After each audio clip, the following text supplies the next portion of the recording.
Selamat pagi Sobat RSDH, salam sehat. Berjumpa kembali dengan saya Dr. Esther Lita dalam acara Bincang Sehat. Topik kita di pagi hari ini sangat menarik sekali ya, yaitu mengenai liposuction atau biasa juga disebut sedot lemak. Nah, untuk teman-teman yang di rumah yang ingin bertanya untuk mengenai topik kita di pagi hari ini, nanti bisa silakan menulis pertanyaan kalian di kolom komentar. Dan teman-teman di rumah mungkin belum pada tahu nih mengenai apa sih itu sebenarnya liposuction atau bagaimana prosedurnya. Nah, pada pagi hari ini saya sudah bersama ahlinya, yaitu bersama dengan Dr. Nikita Gusti, spesialis bedah plastik dan rekonstruksi. Halo, apa kabar Dok? Iya, yang pastinya masih makin cantik aja ya Dok. Tetap cantik.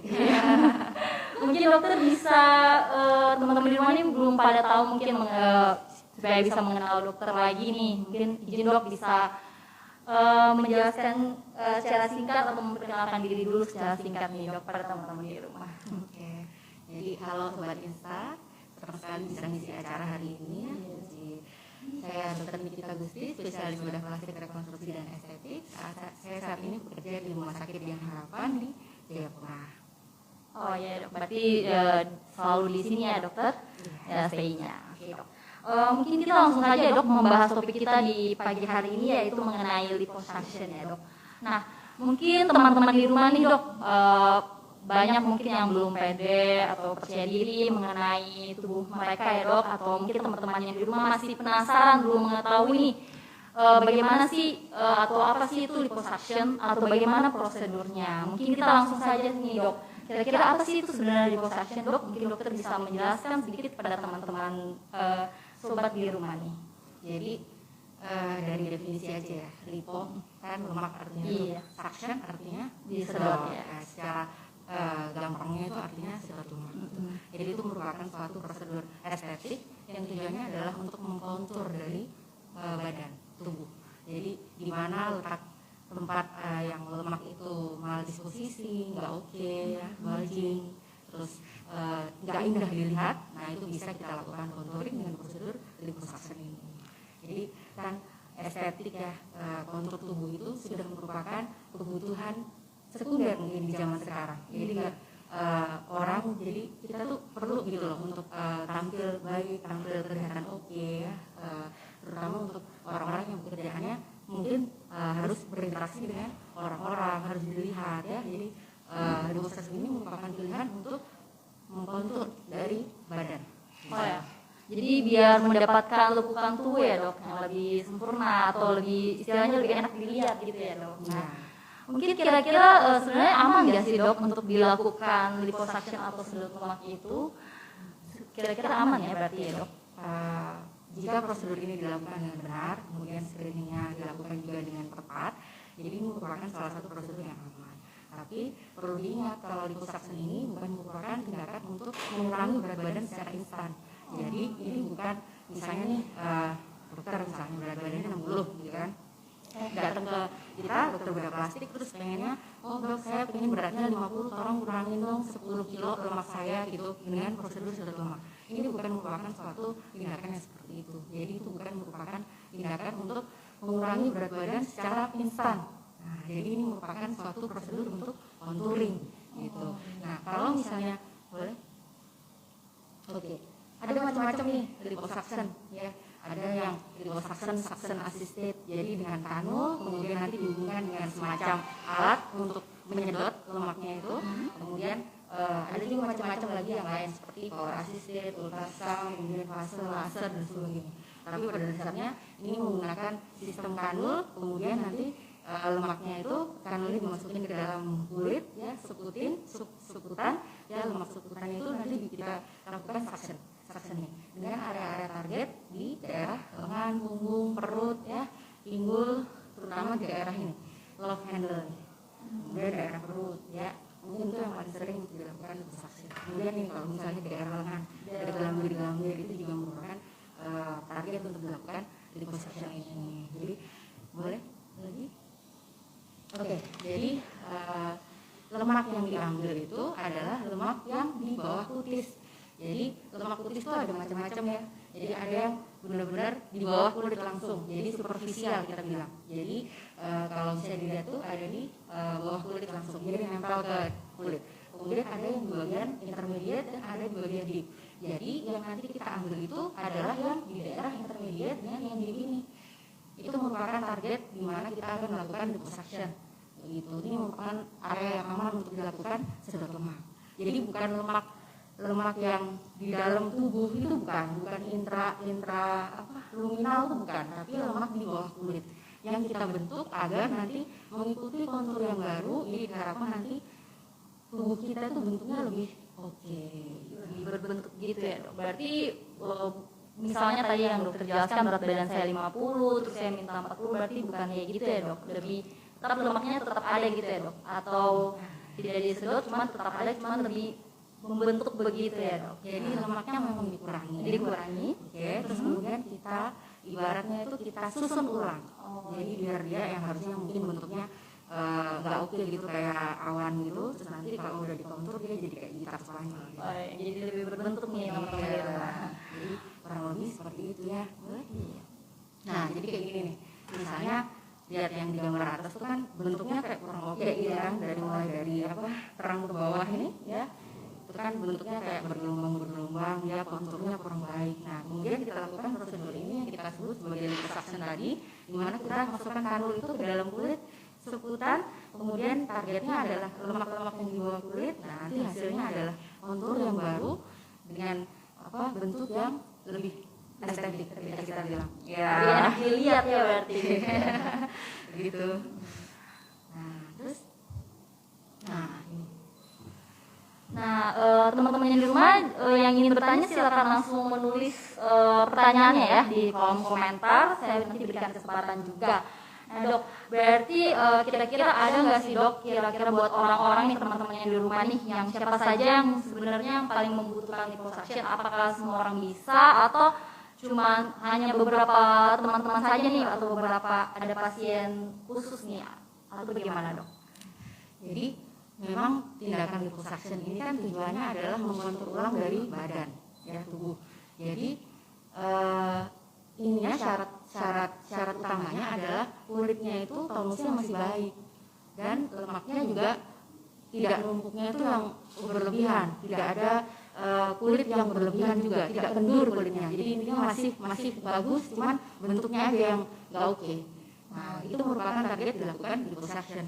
Nah terus kalau bisa pasien yang ingin melakukan liposuction ini, kalau bisa orangnya sehat, jadi tidak memiliki penyakit komorbid, misalnya sakit jantung, ataukah dia punya penyakit pembuluh darah, gangguan pembekuan darah, kemudian gangguan penyembuhan luka. Jadi kalau bisa pasiennya ya nggak ada penyakit seperti itu.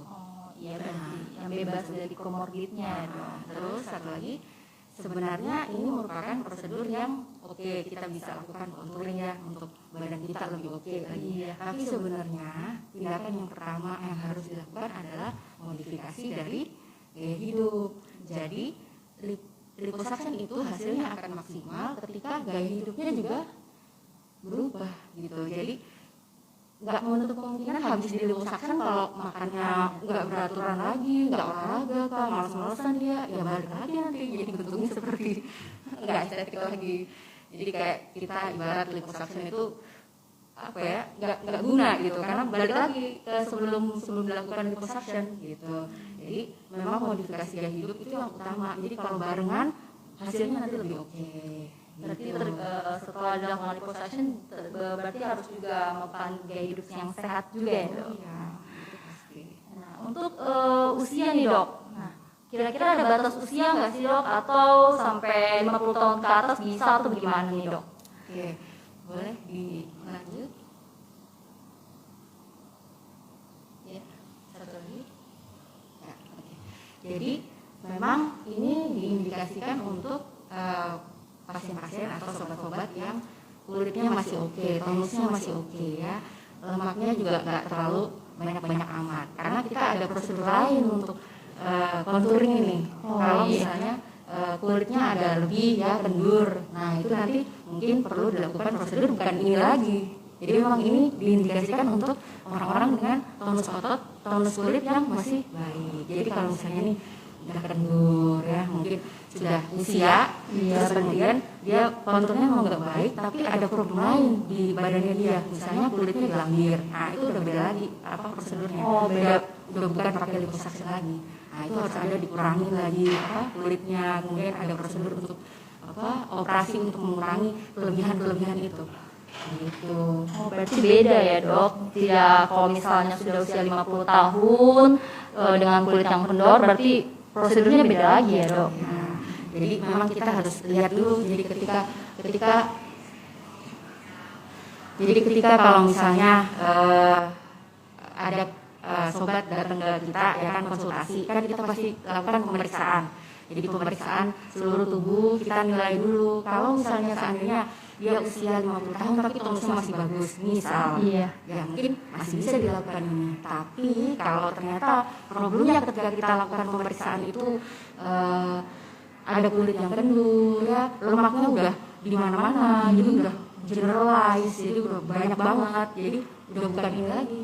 Nanti tindakannya jadi ada lagi tindakan lagi dilakukan contouring yang lain. Gitu ya dok, berarti beda lagi ya ini. Kira-kira dok, misalnya nih dok, setelah dilakukan liposuction ini, apakah ada efek sampingnya dok bagi teman-teman di rumah kalau misalnya ingin melakukan liposuction? Kira-kira ada efek samping nggak dok? Ada yang bahaya nggak sih dok, atau sebenarnya aman? Jadi jika dilakukan screening yang baik di awal, kemudian dilakukan pemeriksaan yang oke ya, kita lakukan tanya nih semua histori ya, anamnesis. Jadi kita harus tanya apa ada riwayat merokok, kemudian bagaimana ekspektasi dari pasien, kemudian bagaimana gaya hidupnya, kemudian apakah dia punya penyakit komorbid lain. Kalau misalnya seandainya itu tidak ada, tidak ada penyakit komorbid ya, penyembuhan luka baik, kemudian tidak ada riwayat operasi di daerah tempat yang akan dilakukan sedot lemak, misalnya liposuction ini. Kemudian kita sudah lakukan screening, kemudian kita evaluasi pasien, pemeriksaan ya, kita lakukan pemeriksaan lab. Kalau misalnya hasilnya normal, kemudian kita lakukan sesuai dengan prosedur, hasilnya atau ininya juga tidak ada komplikasi yang terlalu bermakna. Berarti efek sampingnya lebih kecil gitu ya. Jadi asal dilakukan sesuai dengan prosedur. Ya, iya benar sekali gitu. Nah, dok, ada ini nih pertanyaan dari teman sobat RSDH di rumah, dari Destinda Bayi. Izin dokter mau bertanya, kalau kita melakukan liposuction bagian perut nih dok, yang tadi biasanya daerah perut juga ya dok, apakah kita masih bisa untuk hamil atau tidak nih dok? Oke, jadi sebenarnya liposuction ini merupakan yang tindakan yang minimal invasif. Jadi dia contouring tapi minimal invasif, karena dia cuma ambil lemak dan kita bentuk lagi kulitnya itu biar dia itu konturnya itu jadi bagus gitu. Jadi sebenarnya itu bukan tindakan yang heavily tindakan yang terlalu over gitu. Jadi kayak misalnya nih contohnya ada abdominoplasti. Nah, itu kan kita kurangin lemak, kita kurangin kulit, kita juga atur lagi otot. Nah, itu mungkin disarankan untuk yang tidak hamil. Jadi kalau bisa nggak hamil lagi. Jadi anak terakhir sudah. Kalau yang tindakan seperti abdominoplasti ini merupakan salah satu contouring juga.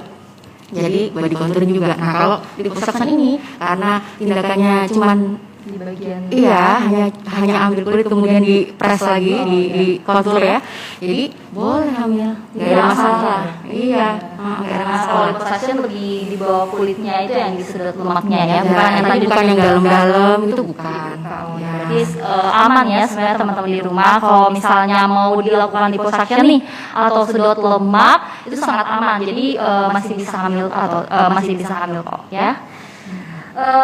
Ya dok, kira-kira kan mungkin teman-teman di rumah nih yang ingin melakukan liposuction, ada nggak sih dok perawatan khusus? Tadi sebenarnya dokter sudah jelaskan sih gaya hidup sehat, dan perawatan khusus itu kira-kira berapa lama penyembuhan dari dilakukannya liposuction ini dok? Oke, boleh ditunjukkan gambar korset ya. Sorry, terus ya. Oh ini kanulnya seperti ini ya. Jadi sebagai gambaran tadi kan kita pakai alat ya, nanti kanul kemudian dihubungkan dengan mesin suction. Nanti dimasukin kanulnya itu ke dalam kulit, kemudian dilakukan liposuction begitu. Terus. Ya.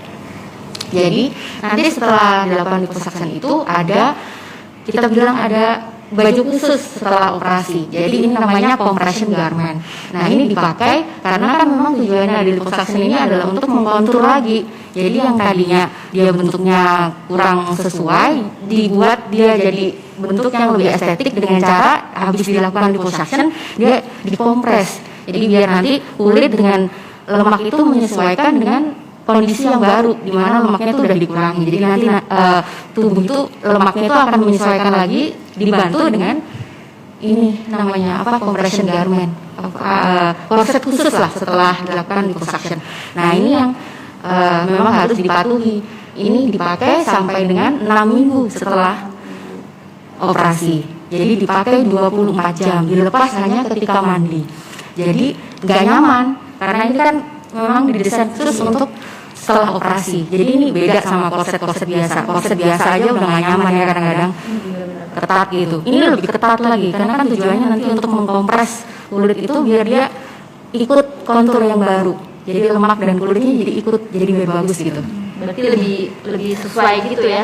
Setelah disedot lemak ada alatnya yang khusus ini dibuat memang sesuai dengan masing-masing pasien ya dok untuk melakukan liposuction. Iya, jadi nanti sebelum operasi kita lakukan pengukuran, jadi kita tahu nanti untuk ukuran korset yang nanti akan kita compression garment ini akan kita pakai setelah dilakukan operasi. Dan ini 6 minggu lama loh, 24 jam. Jadi ini harus dipatuhi karena banyak banget yang pasien yang nggak betah. Jadi bilang dok, aduh nggak enak nih 24 jam pakai ini terus 6 minggu lagi. Jadi udah gerah ya kan, terus sakit semua mungkin ya karena nggak biasa. Jadi harus ditahan karena memang harus dipatuhi. Kalau nggak patuh nanti kontur yang diharapkan itu tidak tercapai sesuai yang kita harapkan gitu. Jadi harus dipatuhi 6 minggu 24 jam ini. Nah, untuk kegiatan setelah operasi itu boleh langsung jalan-jalan boleh. Jadi early ambulasi boleh. Jadi udah boleh jalan kemana itu sudah boleh. Jadi tidak bed rest gitu tidak. Kita malah menyarankan kepada pasien kalau setelah operasi jangan tidur aja ya udah mulai ke kamar mandi ya mulai ambulasi ya. Jadi nanti setelah 2 minggu sampai 4 minggu sudah boleh mulai aktivitas biasa. Nanti aktivitas berat boleh setelah 8 minggu lah gitu. Ya berarti sebenarnya nanti lama-lama terbiasa juga ya dok. Jadi teman-teman di rumah nggak perlu khawatir nih kalau misalnya melakukan liposuction untuk tindakannya itu sangat aman. Terus setelah tindakan juga dan perawatannya juga tuh sangat aman ya untuk teman-teman di rumah. Nah dok, ada yang ingin bertanya lagi nih dari teman-teman di rumah nih. Selamat pagi dok, izin bertanya tindakan liposuction dan tummy tuck itu bisa dilakukan bersamaan atau tidak ya dok? Liposuction dan tummy tuck bisa itu dilakukan bersamaan. Jadi kalau misalnya kita lihat pasien, kita lihat nih sobat ada yang mau datang ke kita gitu kan, kita lihat badannya, dok saya mau badan saya dibentuk gitu kan. Terus kita setelah lihat kita periksa, oh ternyata nih orang klasifikasinya itu ikut yang paling parah gitu kita bilang. Jadi yang paling apa ya kita bilang kan ada mungkin derajat ringan aja. Jadi mungkin kulitnya masih oke, lemaknya cuma numpuk tapi di tempat-tempat tertentu aja. Nah ini kandidat yang cocok untuk liposuction aja. Tapi kalau problemnya sudah banyak nih, kulitnya kendur, ya kan, lemaknya udah nongol di mana-mana, perutnya gelambir, ya kan, terus di bagian belakang ini banyak, ya. Jadi udah ibarat yang paling heavy lah ya, yang paling berat lah intinya. Nah itu bisa kombinasi antara tummy tuck dengan liposuction bisa. Jadi nanti liposuctionnya kita atur di daerah-daerah tertentu agar tidak mengganggu untuk yang tummy tuck. Karena tummy tuck itu kan lebih besar ya prosedurnya. Jadi kita lakukan pemotongan di daerah perut ya kan, untuk mengurangi kelebihan kulit, kemudian kelebihan lemak dan juga kita bentuk ototnya.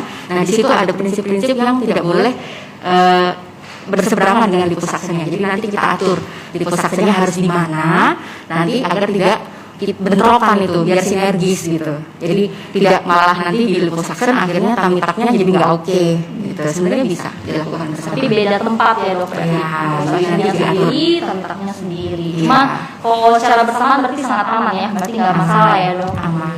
Tapi lebih baik karena kan tummy tuck sendiri sudah prosedur besar, kemudian nanti dibarengi dengan liposuction memang beban beban operasi ke pasien itu lebih besar. Jadi kita juga banyak pertimbangan.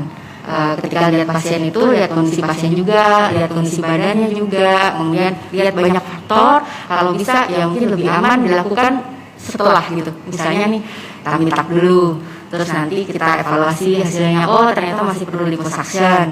Nah, jadi kita tidak terlalu agresif gitu kita bilang. Jadi tidak over correction tapi under correction aja kalau prinsip di teknik contouring itu. Jadi nanti kita lihat hasilnya dulu kayak apa. Jadi kita nggak buru-buru kurangin sana, kurangin sini, kurangin sana, enggak. Jadi kita lihat prosedurnya itu aman, apakah benar, jika memang oke, memang diperlukan ya kita lakukan. Tapi kalau misalnya ternyata mungkin perlu tummy tuck dulu, ya udah kita evaluasi tummy tucknya dulu, baru nanti dilakukan liposuction. Jadi nanti dilihat dulu ya perkembangannya sama evaluasinya. Nah, mungkin teman-teman di rumah yang masih ingin bertanya, kami persilakan, kami tunggu dan untuk mengenai topik kita di pagi hari ini. Bebas sih pertanyaannya dok, apa aja, terutama mengenai liposuction. Mungkin karena teman-teman di rumah nih masih banyak yang mungkin belum berani ya dok, atau belum mengerti juga sih sebenarnya. Jadi nanti sebelum liposuction ini banyak hal yang harus dilakukan. Jadi ada beberapa persiapan ya, persiapan sebelum dilakukan liposuction ini. Jadi ketika seseorang memutuskan untuk lakukan liposuction, dia tuh kurang lebih ya 2 minggu sebelum operasi dia harus mulai stop obat-obatan. Ya, jadi kalau seandainya lagi konsumsi hormon, misalnya estrogen, kemudian lagi konsumsi multivitamin apa, mungkin obat-obat herbal apa juga, nah itu diharuskan untuk stop dulu 2 minggu sebelum dilakukan operasi. Nah itu untuk mencegah keamanan dari liposuction itu sendiri. Jadi untuk mencegah bleeding, nanti perdarahan sewaktu excessive bleeding waktu dilakukan tindakan. Jadi kita benar-benar lakukan tindakan ini dengan aman gitu. Jadi kita evaluasi semua faktor. Ya seandainya pun misalnya nih pasien datang ke kita, terus ternyata dia ada riwayat operasi, ya kan, di bagian perut atau di bagian yang akan dilakukan liposuction. Nah itu juga merupakan salah satu pertimbangan. Jadi apakah ini aman nggak sih dilakukan liposuction? Jadi kita nggak juga sembarangan.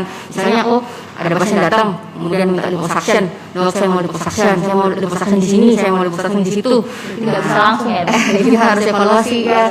Ini apakah benar, apakah aman, ya kan? Apakah sudah sesuai gitu. Jadi kita nggak hajar kanan, hajar kiri, enggak. Jadi kita harus tetap evaluasi. Jadi sebenarnya prosedur ini cukup aman kalau dilakukan sesuai dengan prosedurnya. Gitu. Jadi 2 minggu itu kita bebas obat gitu ya, nggak boleh kayak seperti dokter bilang misalnya obat rutin kayak hormon, misalnya kalau punya komorbid itu berarti bebas ya dok. Iya. Ya kalau bisa juga pasiennya juga yang sehat ya, tidak memiliki komorbid yang lain-lain ya, tidak memiliki kelainan darah kah, mungkin diabetes. Kadang tuh juga kan nggak tahu ya. Diabetes tuh nggak tahu, orang tuh kan nggak tahu kan dia sakit diabetes tuh nggak tahu. Ya taunya setelah dilakukan pemeriksaan, ya. Terus kemudian ada mungkin sign-signnya, ya, tapi ternyata dia ignore ya. Maksudnya nggak, mungkin saya sering minum, saya sering kencing dan kawan-kawan nggak terlalu di kayak biasa aja gitu loh. Ternyata tahu-tahu dia DM. Jadi kita juga harus evaluasi itu ya, lebih baik tidak disarankan untuk pasien-pasien dengan komorbid seperti itu ya, karena nanti hasilnya nanti juga pengaruh ya, kurang begitu baik untuk pasien-pasien dengan komorbid begitu. Berarti memang bebas dari sebaiknya tidak ada komorbid. Iya. Izin lagi nih dok, ada teman-teman Instagram juga yang ingin bertanya. Dari kawan dan Thailand, yaitu berapa kilo sih maksimal berat badan yang dapat diturunkan melalui liposuction? Maksudnya berapa maksimal? Yang tadi memang dokter jelaskan bahwa tidak bisa instan ya, tapi kira-kira berapa tuh dok? Oke. Jadi saya tekankan lagi, kalau ketika tujuan pertama dari liposuction, dok saya mau berat badannya berkurang, aduh itu udah salah banget. Jadi itu bukan tujuan dari liposuction, itu bukan cara instan buat turun 5 kilo, 10 kilo, bukan. Jadi itu memang tujuannya adalah tindakan ini untuk mengkontur dari badan, begitu. Ya kurang lebih kita lakukan prosedur pengambilan lemak itu tidak lebih dari 5 liter. ya kita lakukan evaluasi dulu sih sebenarnya. Jadi kita lakukan pemeriksaan fisik, kira-kira yang mau diambil tuh yang mana aja. Misalnya kita habis periksa, oh kira-kira di perut yang paling parah, perut sama lengan misalnya. Ya udah kita mungkin kira-kira ambil 1-2 liter kah yang di bagian perut, kemudian di bagian lengan sesuai dengan kondisinya sebenarnya mungkin ya sekitar 500 cc tiap lengan lah. Anggap aja berarti 3000 cc ya. Nah 3000 cc. Nah kurang lebih 3000 cc itu lemak kita bisa ambil gitu. Jadi 3000 cc itu kalau dikonversi berapa ya? 3 kilo kali ya. Oh kurang lebih 3 kilo. Iya mungkin ya. Oke benar. Berarti kalau misalnya tadi dokter bilang setiap 500 cc nih, berarti kalau misalnya 4000 cc 4 kilo gitu atau gimana dok? Sebenarnya sih memang nggak bisa ya kita nilai berapa turun. Intinya bukan itu sebenarnya. Tapi konturnya itu yang kita harapkan nanti berubah. Misalnya tangannya habis kita ambil nih sedot, nah nanti kita kompres dengan habis compression itu nanti jadi beda gitu. Dari sebelumnya. Misalnya sebelumnya ada mungkin di situ agak sedikit bulging di situ. Nanti habis dilakukan liposuction setelah kita kompres ini jadi berbentuk ya. Walaupun pasti berat badannya tetap sama gitu ya. Iya bisa jadi. Tapi nggak apa-apa, yang penting berbentuk. Iya. Iya teman-teman. Jadi bukan kayak misalnya menurunkan berat badan nih dari yang tadinya 60 langsung 50, tapi lebih ke kontur seperti yang dokter Nikita Gusti, spesialis bedah plastik dan rekonstruksi yang sudah menjelaskan tadi. Nah, masih ada kesempatan nih buat teman-teman di rumah yang ingin masih bertanya, silakan nih. Mungkin mau menanyakan lebih lanjut nih mengenai apa itu mengenai liposuction atau topik kita di pagi hari ini. Jadi rokok itu juga nggak boleh. Jadi kalau misalnya ada pasien nih, terus dia riwayat rokok lama mungkin nggak menutup kemungkinan. Ini sebenarnya nggak menutup kemungkinan tindakan ini dilakukan pada laki-laki juga ya. Jadi nggak hanya perempuan. Bisa laki-laki juga. Bisa dong. Laki-laki bisa. Ternyata yang datang ke kita bapak-bapak, dia mau perutnya oke, dia masih muda gitu kan, terus tonus kulitnya masih oke, jadi kandidat yang sempurna untuk sebenarnya liposuction. Tapi dia merokok berat kayak kereta, sehari mungkin harus satu bungkus dia habis. Nah ini juga bahaya, nggak boleh. Jadi karena di kita ini prinsipnya membuat kayak semacam jaringan baru, kulit baru ya, jadi kontur tubuh yang baru. Kalau ada riwayat rokok, ya juga nanti hasilnya kurang oke. Lebih baik berhenti dulu 2 minggu, bisa nggak kayak gitu? Nah, jadi agak susah ya dong. Jadi dia maksa gitu dong, saya mau pokoknya liposuction, tapi dia merokok nggak henti. Nah itu juga enggak banget. Jadi kita juga harus lihat ya macam-macam faktor yang ada di pasien itu. Jadi bukan ya oke lah kita harus mempertimbangkan harapan dari pasien, maunya apa ya, apa yang nanti yang pengennya tuh jadinya kayak apa sih, apa yang mau dimau gitu kan. Tapi kita juga harus lihat kondisinya, apakah memungkinkan apa enggak, terus ini nanti hasilnya kira-kira seperti apa prognosisnya ya. Jadi kalau misalnya kita lakukan tindakan nggak kita nurutin aja, apalagi kalau misalnya pasiennya itu kadang-kadang ekspektasinya nggak realistis. Jadi kadang-kadang datang ke kita, dok saya mau ya saya minta disedot, dok saya pokoknya mau disedot, saya mau turun 10 kilo pokoknya. Jadi dia nyodorin foto misalnya ya kan, foto artis X atau siapa kayak temennya dia kayak yang kira-kira saya mau kayak gini, saya mau kayak gini, pokoknya kayak gini dok. Nah itu juga nggak oke. Jadi kita harus lakukan ketika datang ya semua nanti kita jelaskan dari mulai awal gimana prosedurnya, nanti waktu prosedur bagaimana, terus kemudian nanti komplikasinya apa, semua kita jelaskan. Ketika dia sudah mengerti nih, dok, ya sudah saya ngerti nih, kita udah sekabel, saya dengan dokter itu udah sama maksudnya. Nah itu baru kita lakukan tindakan. Berarti memang seperti kembali lagi ya, harus gaya hidup sehat ya. Juga sebelum melakukan liposuction memang benar-benar harus hidup sehat ya. Nah kalau bisa juga nggak cuma 2 minggu sebelum operasi juga, tapi sampai seterusnya ya. Kayak aman sebenarnya ya, mendapatkan ukuran tubuhnya yang lebih oke. Jadi teman-teman di rumah, dari topik kita di pagi hari ini berarti jangan takut ya teman-teman, jangan khawatir untuk melakukan tindakan liposuction ini, karena sangat aman nih sebenarnya dan dikerjakan oleh seorang dokter yang profesional yang ahli nih. Nah untuk teman-teman yang di rumah yang ingin melakukan liposuction atau ingin berkonsultasi dulu nih dengan dokter Nikita Agusti, spesialis bedah plastik dan rekonstruksi, teman-teman bisa langsung datang aja ke Poli Rumah Sakit Dian Harapan. Untuk jadwal prakteknya benar ya dok, hari Rabu dan Sabtu dari jam 10 sampai jam 2 siang ya dok. Benar ya, untuk prakteknya Rabu dan Sabtu bertempat di Poli Rumah Sakit Dian Harapan. Nah teman-teman jangan khawatir ya, beliau selalu ada kok untuk dilakukan konsultasi dan sangat siap ya dok. Mungkin teman-teman apakah masih ada yang ingin bertanya lagi?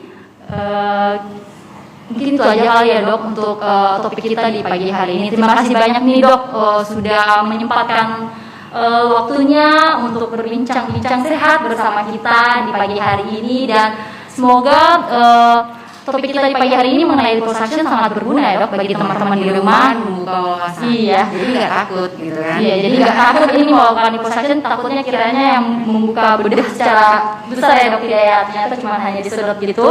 Jadi teman-teman di rumah jangan khawatir nih, bisa langsung saja berkonsultasi dulu dengan dokter Nikita Agusti, spesialis bedah plastik dan rekonstruksi. Sekian dan terima kasih untuk teman-teman di rumah. Salam sehat, selamat pagi.